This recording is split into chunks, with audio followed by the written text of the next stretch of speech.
Hello, everyone. Hello. Welcome to the Reconstructing History podcast. We're here again. We're here once again. Before we go any further, I want to say one thing. Thank you. Thank you for helping us celebrate our 25th anniversary in such a great way. Yeah. That was really lovely to see. It was really, thank you. Yeah. Thank you. I mean, I know it was also a sale, but thank you for But all the good celebrating. wishes, too. The good wishes we received was very nice. Yeah, because there were a lot of people who just sent emails saying happy anniversary, happy birthday, this kind of stuff. So that was great. Thank you. Thank really you. Cool. We're shocked that we're here, and yet we're here. Shocked and humbled, really, that we've managed to keep... I'm not humbled. I'm humbled. No, it's very cool. Yeah, it's lovely to have anything stick around for 25 years. You just think of everything that's happened since 1997. I mean, my God, it just, I'm not going to make a list because it's a very long list, but it's epoch changing things happen. Lots of water under the bridge. Lots of Y2K. Yeah, right. I mean, things we've forgotten about that happened. So. Yeah. So there you go. So we're just, thank you again. Thank you very much. And here's to the next 25. So, what else do we have? For which you'll be dead. And I will be 80. Again. Again with the you'll be dead. Yeah, okay. So, what else do we have? Well, I wanted to mention that it's kind of, if you look at the website and our prices are in euros, but if you're in another part of the world, for some people, it recognizes where you are and it automatically changes your currency. And for other people, you have to change it in a drop down at the top of the site. But you'll notice, if you're looking at it in your currency, that it appears prices have dropped. We actually haven't changed any of our prices. Our prices are the same. However, the euro sucks right now. The euro is totally sucking, and especially against the dollar. Yeah. So if you're in the U.S. and, we know inflation is high and everything is difficult, but in particular in the U.S., your dollar goes farther on our website right now because we don't set those rates. Those rates are market rates. So it's not like I set the rate 3 months ago and it stays that rate. No, it changes every single day. So it's dynamic. Yeah. So therefore, it's kind of like there's a sale going on, because right now the euro is trading about equal to the dollar, and the euro isn't. Never. It hasn't been equal to the dollar since the euro debuted. Yeah, that's the last time it was equal to the dollar. It's been a long time. 20 years ago. 20 years ago. Yeah, something like that. Yeah, 20 years ago. So there is a kind of sale on our site. For our American friends. For everyone really, whose currency is doing well against the euro. Right. And for our friends in the United Kingdom, buy now, because the pound is going to tank. At time of filming, predictions are... At time of filming, all of the analysts are saying the pound is going to tank on or about September 5th. I wonder why that is. I couldn't say. We'll leave you to look it up if you don't know. But so Brits, buy now, because now you'll get a discount, and in a couple of weeks you won't. Yeah. And same with Americans. Everything is going to appear on sale on the site, and it's temporary, and I don't control it. Yeah. So happy birthday. You're getting a little more of a sale. So what else do we have that's new, Cass? Well, remember our customer V, or our follower V, asked us on Instagram about silk. About washing silk. Yes. And this got me thinking that we should talk about wool. Why not? So wool. Okay. So what do you do? Are we going to talk about how to process it before we cut it up and sew things out of it? I'm going to start at the beginning, go through the middle, get to the end, and then stop. Right. Okay. So wool. Wool is... The beginning is a very delicate time. Wool is the hair of sheep, and only the hair of sheep. It is the hair of goats. It is not wool. It is the hair of alpaca. It is not wool. Really? Yeah. Yeah. No. Yeah. So what do you call it if it's the hair of alpaca? Alpaca. So it can't, there's no such thing as like I mean, you could call it alpaca wool, but you can't just call it wool. Huh. Yeah. Wool is the hair of sheep. Okay. And, and it's probably incorrect to call it the hair of sheep. You should probably call it the fleece of sheep. But, I'm not going to split hairs. Oh, my. I'm sorry. I didn't mean that. So you're the funny one. Oh, huh? no. I didn't mean that. No. I put on the brakes. You'll notice. Watch it in the replay. I put on the brakes right before that shit. Hairs. So wool is the hair of sheep. And now all animals who produce a fiber, this goes for all of them because it all has a certain relationship. Like anything that produces hair hair is hair. Didn't you used to spin your wolfhound, may he rest in peace? I didn't actually ever spin it. I just threatened to. Oh, okay. Because the thing with any animal fiber that you can spin has to have a bit of a twist to it. Right. So you can spin my hair. Yeah. But we couldn't spin yours. Trying to say I'm going bald. No, I'm trying to say your hair is straight. Yeah, it is very straight. Yeah, it's not straight, but like it's pretty straight. Yeah, it's pretty straight. But yeah, so the reason you can spin sheep's hair is because it's curly. Okay. And the reason you can spin alpaca hair, and the reason you can spin mohair, which is you can't spin all goat hair. Right. Because some goat hair is just straight little things. Very fine. Yeah, there's nothing. Straight and short. Yep. There's some sheep hair that you can't spin. I mean, I remember the sheep that I helped take care of on St. Croix they shed. Oh, yeah. And not only did they shed, they didn't. Their hairs were they looked like goats. If their tails weren't in the sheep direction, you would have called them goats. But they were a native St. Croix, native Caribbean species. Right. Very resistant to, much like the cows. Right. Very resistant to disease and high temperatures. Right. So they had no. They didn't have furry coats. Whereas when I was in Wales a couple months ago, the sheep there, I wonder if they're Close harmony singing. Close harmony sheep singing. No.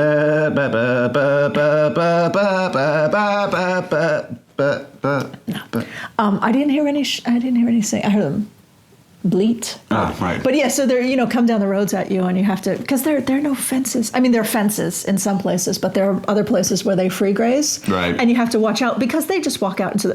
They're not stupid. I mean, sheep are not the smartest animals, but it's true. But the grass isn't in the middle of the road, so why would you ever go there? Right. And they don't do this big, the grass looks greener over there. They go, no, the grass is green right here. I'm fine. I'm laying down and eating while I'm laying down, very lazy. But those sheep actually, when I went, it was right before shearing season. Right. And the fleece was starting to fall off. Right. You said it was falling off in clumps. It was falling off. It was as if you took a razor. The sheep shearing. Have you ever seen a sheep sheared? Mm-hmm. And how you shear it and it looks like the whole thing comes off at once? Well, around their necks, because their necks move a lot, around their necks it was coming off like as if someone had started shearing them and stopped. And I said to my friend, native-born Welsh woman, Sean, who's from that town, I was like, hi Sean, did somebody start shearing them and stop? And she's like, no. If you don't shear them fast enough, they start losing it. And then the game is you shear them before it falls off out in the field where you can't process it. Right. You can't find it. Right. You shear them before that point, but you want to shear them as close to that point as possible so that they have the biggest coats. So this was in mid-June. Right. And they weren't shorn yet. So anyway, sheep hair, sheep hair, and woolen type materials, stuff, right? All animal hair. Animal hair, much like silk, it is like your hair. You are an animal. Guess what? And it's a protein strand. It is animal protein. Right. It is animal protein in a strand. In a strand. Right. Yes, and it is. So, this idea, the joke is that why don't sheep shrink when it rains? It's anybody who has a brain. Because you have to throw them in the dryer. Because you have to throw them in the dryer. It's not the rain. No, think about it. You don't shrink. Your hair doesn't shrink in the rain. Why would a sheep's hair shrink in the rain? Your hair doesn't, my hair. Now, my hair gets longer in the rain because all the curls come out of it. And it's because it becomes even heavier. It gets heavier, yeah. But it is not wetness that makes wool shrink.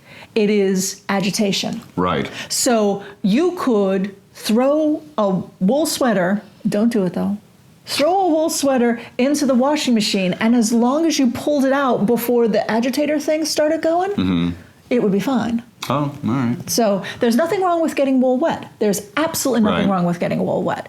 There is something, if you want to, like if you make felt, and felt is not woven, let's be clear, felt is not a woven product that then is felted. Felt is you take clumps of wool or whatever other the fiber you have, and you shove it all together with some soap, which is a surfactant, which is necessary to make the thing, and you agitate it, and you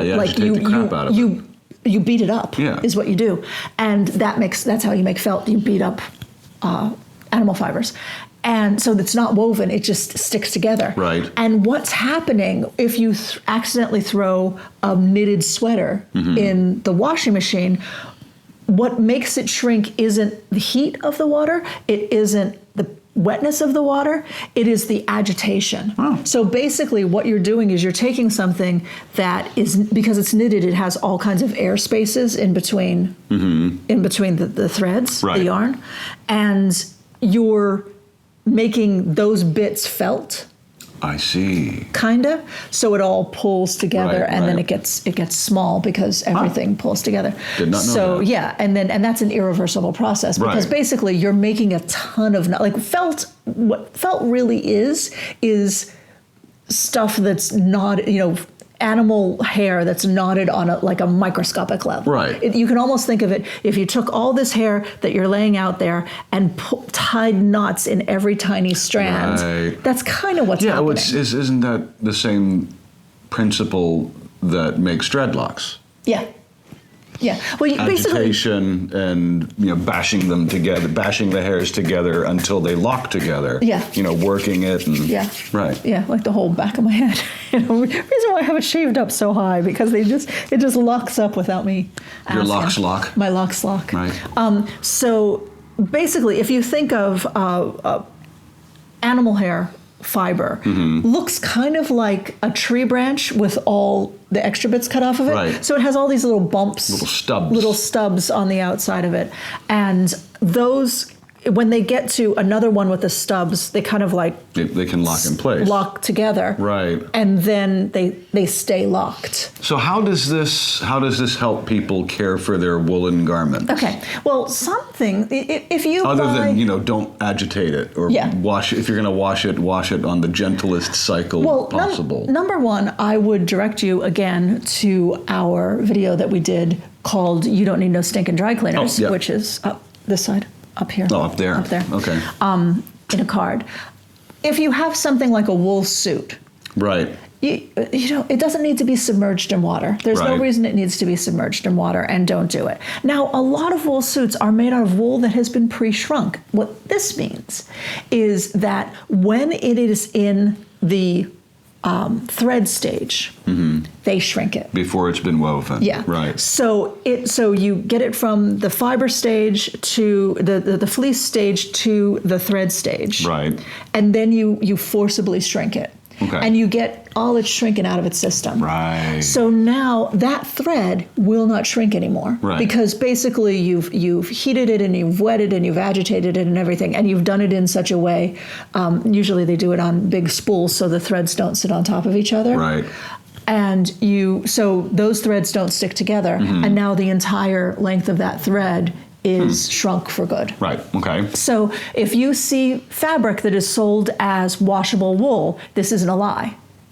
Or pre-shrunken wool, this isn't a lie. It's been shrunken. And that really should be everything. Every wool should be pre-shrunken. But it's not because... Shrunk, I think. I don't know. I think it's shrunk. Write in and let us know. Comments, yeah. Yeah, I think it's pre-shrunken. Shrunken. Like drunken. I don't know. My English is not so good. I learned it from a book. So anyway, so pre-shrunken wool should be fine. You should. I wouldn't take if your wool suit says washable, I still wouldn't throw it in the washing machine unless it actually says machine washable. I have seen wool things Yeah. that say machine washable. Well, yeah, like the smart wool socks Yeah. that we have. We still wash them on delicate, but I know from experience, having mixed them up with Mm-hmm. the rest of my laundry, that you can throw these, and I'll put a link to smart wool in the Smart description. Wool. Smart Wool makes really great socks. Fantastic Yeah. socks. Oh my God. Merino, naturally Yeah. antibacterial. It's Naturally yeah. antibacterial. They're not 100% No, wool. no. They're a wool blend because otherwise, anyway, they're good. Yeah. they're Anyway, really good. But so they're totally machine washable, and Yeah. that makes for some really convenient. yeah, and that's the thing. I want to talk about the delicate cycle. You say you can wash wool on the delicate cycle. Absolutely, you can. Or hand because wash or the whatever. delicate cycle doesn't agitate. That's one of the things about the delicate cycle is it's usually a lower temperature, like 30, which is Right. like 90. So it's not Right. boiling hot. It's not even close to boiling hot. Right. And it doesn't agitate. Right. So Our on, hand wash cycle on our washing machine, it's delicate, but our hand wash, I can see it agitate. but it it's goes, a little bit.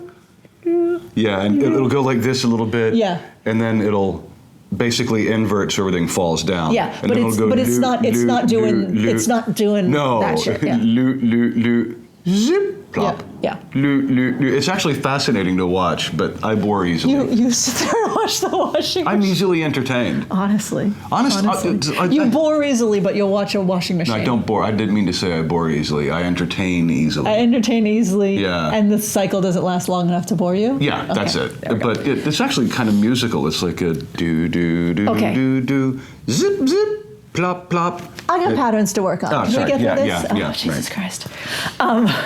So that we're talking about, and this So washing your wool, you also, if you want to wash your wool, like if you have a wool sweater, fine wool sweater, and you want to wash it, again, do the things, and you don't need no stinking dry cleaners first. But if you really feel the necessity to immerse your wool in water, you absolutely can do that. What I would do is I would fill up a sink. If you have a double sink, this is even better. right. Fill up a sink with warmish water, not hot. Right. And you can put your hands in and keep your hands in it, Yeah. but not cold, and put some detergent in there. And the detergent I would use is baby shampoo. Yeah. And don't get baby shampoo with any kind of flavor or any kind of shit in it. Just pure ass cheap generic baby shampoo. It's like 99 cents at the grocery store. Yeah, cheap generic baby store shampoo. brand. Yeah, you don't need wool wash or blah blah. No, just it's hair. Just be kind to it. So you put in some of that. You can even use Dawn dishwashing detergent. Yeah. Dawn dishwashing detergent, and I'm saying Dawn.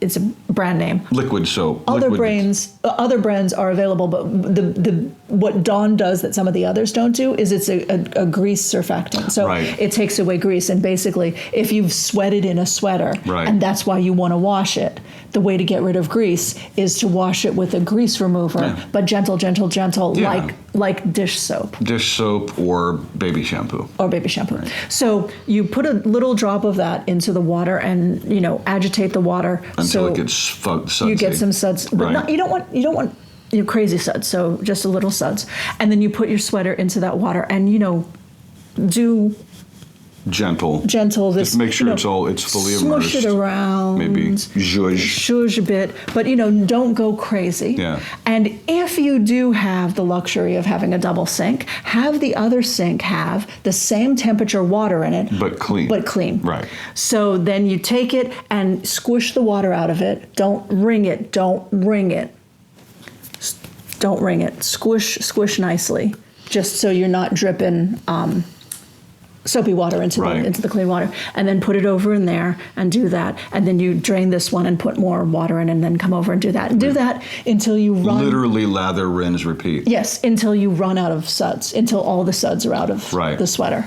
And then what you do is, again, squish it very carefully. Squish very strongly, but just squish, don't turn, just compress.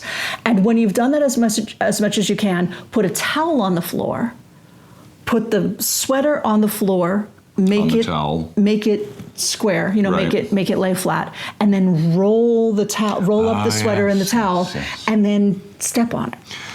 So you wash it, and this thing with the towel trick, Yeah. you do it, and the first time you do it, as soon as you put your feet on it, it'll go gush, gush, gush, and the whole towel will be wet. Then take it out of that towel, get another towel, and just keep doing it until the towel isn't too wet. Yeah.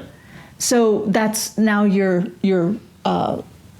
sweater is just damp. Right. And then spread out another towel on a flat surface and lay the sweater out flat. Yeah.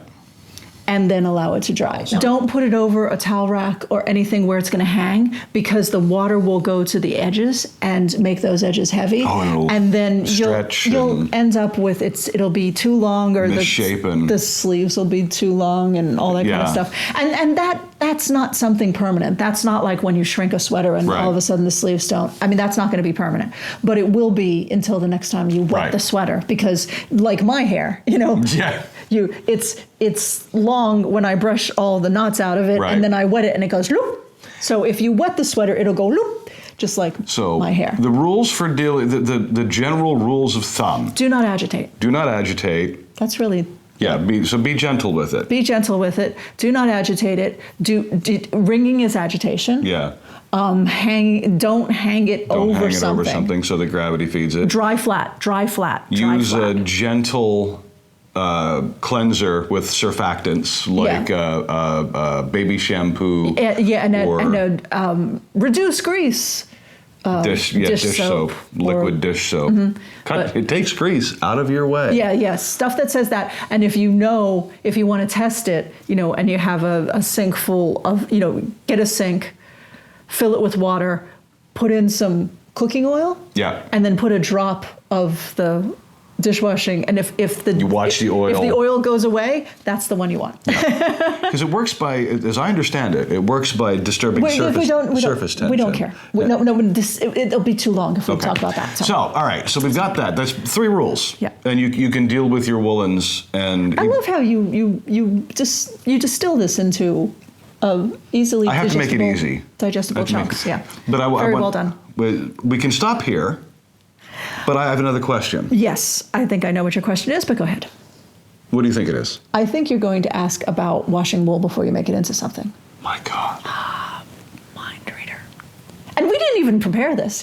I just know. I've been married to him for a little while.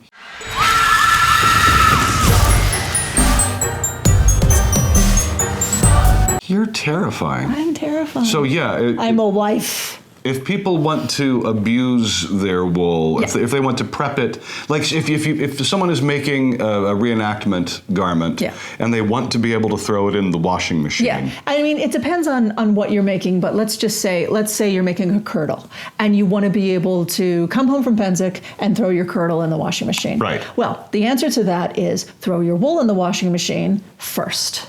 But this time, don't use the gentle stuff. Abuse it. Beat the crap out of it. This is what you do. I still want you to use baby shampoo or something like that. Okay. I wouldn't use dish soap in the washing machine because that might be a bad idea. Not when you're going to agitate it. Good God. Yeah, use like... it's like wasn't there an I Love Lucy episode? I'm sure there was. Or Brady Bunch. I can't remember. Yeah. I think there were a lot of them. And I've done that. I've done that with the dishwasher. Oh, hilarity ensues. Yeah. When you have the dishwasher and you don't have any dishwashing soap left. Put a squirt of... You just put a squirt of dishwashing fluid in and think, it's for dishes. It'll be fine. And no, it's a lot. So anyway, so take like a cap or half a cap, depending on how much wool you're doing, of your baby shampoo and put it in your washing machine. And then put your wool, we're assuming wool flannel, wool gabardine, the kind of wool you'd make a curdle out of. Yeah, not Melton. Yeah, I mean, Melton, you could do it with Melton. You can absolutely do it with Melton. Melton, not much is going to happen to it. Yeah, exactly. It's already done, really, when it comes down to it. So you put your wool in the washing machine and put it on as hot as it'll go, and put it on, the regular, if you have a regular setting or if you have a heavy duty setting, the kind of setting that you put work clothes in. We have one that's like outdoors. Yeah, farm clothes. Yeah, then I looked in the manual. It's for like it says it's for your kids' grass-stained jeans and your husband's dirty work clothes. Your Carhartts. Yeah. It's for your Carhartts. But it's outdoors. Yeah. And it's like 2.5 hours of punishing punishing. 60 degrees C. The hottest it goes. Yeah. Punishing. And, it just beats the crap out of it. So turn up the heat, turn up the agitation, put it on for as long as it'll go, and beat the crap out of it. And you don't, it's going to agitate, it's going to do everything. And if you can choose what rinse, because sometimes you can, sometimes you can't.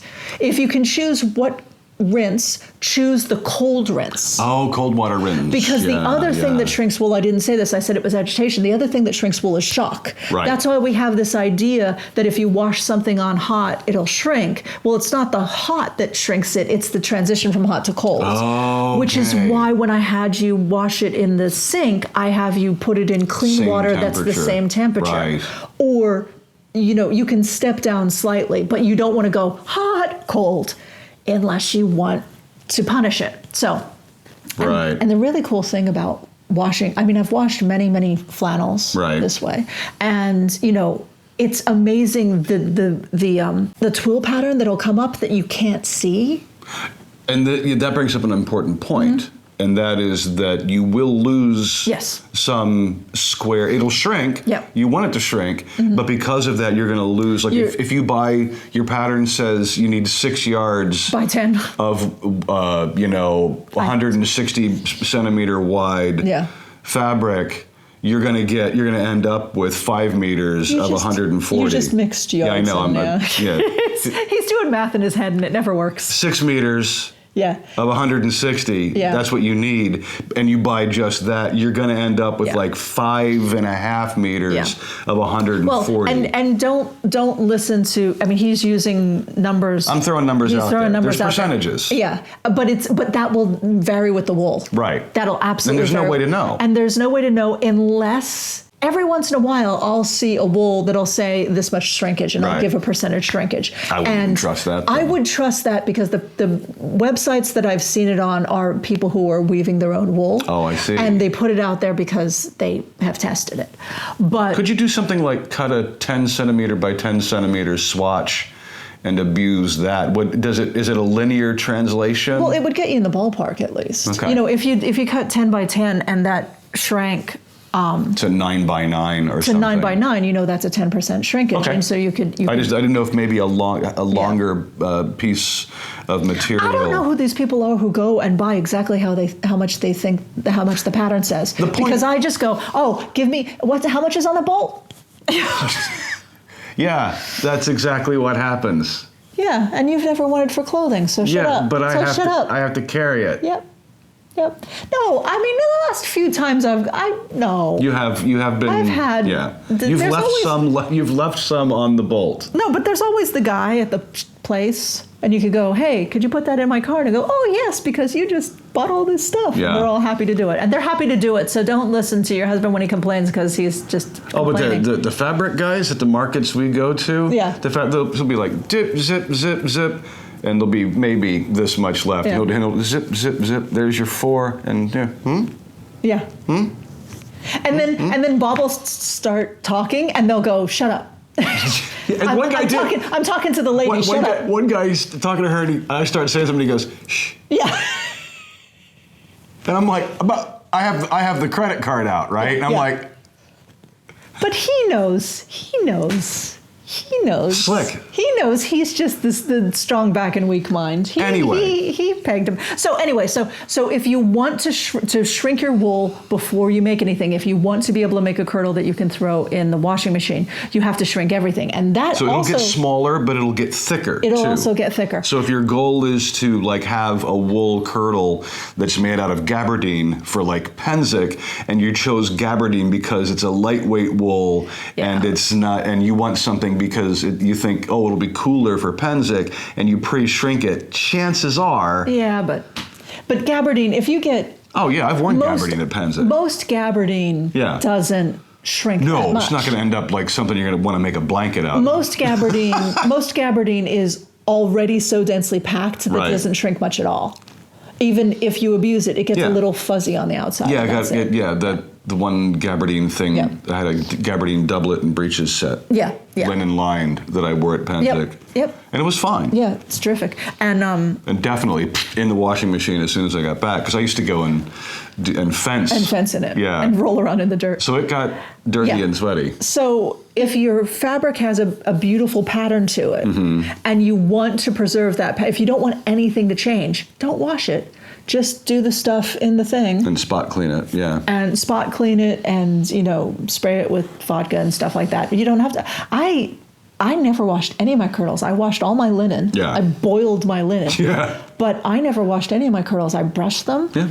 And that was it. Did the vodka thing. Yeah. A couple of, spot cleaned. Yeah. I mean, yeah. And I mean, my hems were always dirty. But no, my hems weren't always dirty because my hems came halfway up my leg because I was playing a common person. Yeah. And you weren't walking through the mud. I wasn't with your walking through the mud with my hems dragging because there's a little curdle in your skirts. Just stick them in your belt and then they don't drag. But yeah, so if you want your wool to stay exactly as it is when you bought it, then don't do this because it will change it. It may not change it much. Like I've punished gabardine that I had to go back. Like I washed it and dried it. I had 10 yards of gabardine and I washed it and I dried it. The other thing is throw it in the dryer on. As hot as it'll go. I wouldn't say as hot as it'll go, but and make sure it's 100% wool because if you put it in the dryer on as hot as it'll go and it has a polyester content, ooh, yeah. I mean the ends. That happened. Let me tell you how we figured this out. We found this beautiful scarlet. Well, you knew it already. Yeah. But found this beautiful scarlet flannel, wool flannel, somewhere. Forget where. Got what was there, which was like enough plus like 25%. I wanted to make a soldier's coat, an English Civil War soldier's coat out of it. This. And brought it home. I forget where we found it. Brought it home. Didn't burn test it or anything. It felt really nice. Thought, let's abuse it. Make sure because it's going to be a soldier's coat. Going to be out sweating in it all wet. I want to be able to. Threw it in the washing machine, threw it in the drying machine, pulled it out, and it was basically a tea towel. Yeah. But it was like that thick. Yeah, that had nothing to do with it having nylon in it. Really? No. That had everything to do with it. It was a far more open weave than you realized. Yeah, it was not very. It became very dense. It was really, really lofty, but it turned into you can make a vest. No, we actually kept it. We took it as a blanket. It was because it was just the right size to throw on the foot of your bed. Yeah. So when it's cold enough that you want to have an extra layer over your feet, but not so cold that you want to have a big heavy blanket over the rest of your body. Yeah. It was delicious for that. We took it to events and just threw it over the foot of the bed. It was a really nice blanket, and then because it was like a half an inch thick. Yeah, it was very thick. And I'm like, oh man, and that can happen. So I mean, really, the way to tell is if you have wool that is very lofty and squishy, right? That's going to shrink a lot because it has a lot of airspace. Right. But if you have something like gabardine, like I was saying before you interrupted me, that I had this, didn't he? I did. That I had this 10 yards of gabardine and I abused the hell out of it and then, washed it, dried it on hot and put it away. And then when I went back to use it, I went, did I ever wash this? And the only way I knew that I'd washed it was the selvages get a little wobbly. Right. And that's the only way I knew I washed it because it just hadn't changed at all. Right. Because gabardine typically is woven really, really tightly. That's what makes it gabardine. It's woven really, really tightly to begin with, so there's no airspace. Right. So it doesn't have much shrinkage. So if you want to estimate how much shrinkage your wool is going to have, if you can see light through it, not colors, but you can see light through it, like if they're that's going to shrink a lot. Oh, okay. So, but if it's really densely packed, it's not going to shrink too much. So yeah, abuse the hell out of it. Right. The hottest wash, the coldest rinse, and the hottest dry, medium. I would do the hottest dryer, but I wouldn't baby it. I would put it in the regular regular cycle, regular clothes, regular cycle, and dry it till it's dry. Don't dry it till it's damp. I mean, you can dry it. You can do whatever you like. The point is to abuse it, though. The point is to abuse it, and then when you can be very, very certain. Now, listen to this.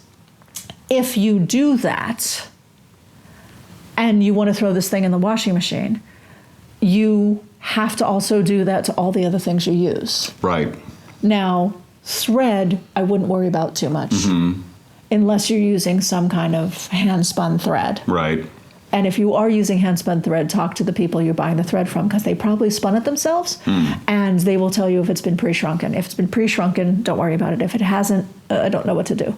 I mean, you'll have to do that thing where you shrink, but buy pre-shrunken thread. Most commercially available thread is pre-shrunken because it doesn't know that you're going to put it on something that it's dry clean only. It thinks you're going to wash it. So, but also like interlinings. Oh yeah. Canvases, lining, these things you all have to. Yeah. You have to get all the shrink out of too, because what you don't want is to throw your curdle. I mean, curdles.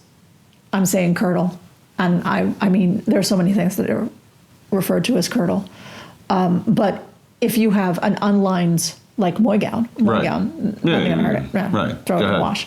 But if you have like a 16th century curdle or 17th century curdle like that has or 206 or 209 that has some interlining in the 208 bodice. or 209. Yeah. 209 doesn't have any interlining in the bodice. 209 doesn't even have any. 209 is very simple. Oh, 209 is very simple. Yeah. Sorry. But if you have like a 17th century curdle where you have canvas in the bodice and stuff like that, that you have to shrink your canvas too. And canvas is typically linen or cotton. Right. So, throw that in the washing machine on hot and throw it in the dryer on hot and get all the shrink out of that. Right. Or you can also buy, if you're buying tailoring canvas, a lot of that is pre-shrunk and it'll say tailoring canvas pre-shrunk. So, because they put it in suits and it has to be stay the right size. Right. Because if the stuff inside shrinks and the stuff outside doesn't, then nothing is going to fit. Oh, it's going to look really, really weird. Yeah. And the thing about shrinking canvases and, vegetable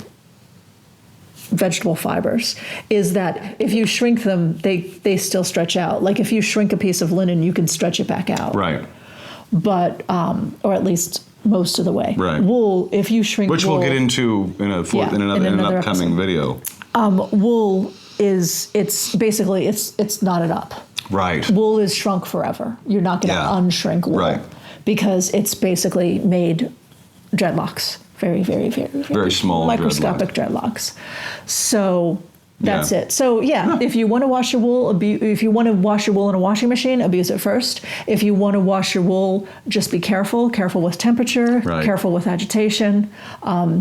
If you want to not shrink anything, don't throw it in the dryer. Don't let it agitate in the washer. You can put it in the washer. Don't rinse it on cold. Don't rinse it on cold. Don't make shocks in temperature. No shocks in temperature. No agitation. Yeah. Should be good to go. Yeah, and you can absolutely wash your wool. I've done it for decades. I still feel like putting up this fine print legal disclaimer that we'll have to scroll like the Star Wars intro. Don't blame me if whatever. Yeah. But whatever, you'll blame me anyway. You'll blame me anyway, but find me. Try to find me. We can run faster scared than you can mad. Yeah, you don't know. You don't know. So that's it for this episode. Yes. So go to the website, buy lots of stuff while everything's cheap. Hopefully the euro is going to go up again. So so act now while the going's good. And do the whole subscribe, all that kind of thing. Really helps us out. We really appreciate that. Yep. Share this on social media. Yeah. Tell your friends. Yep. All the links are in the description and stuff like that there. Yeah. So until next time. Bye. Bye.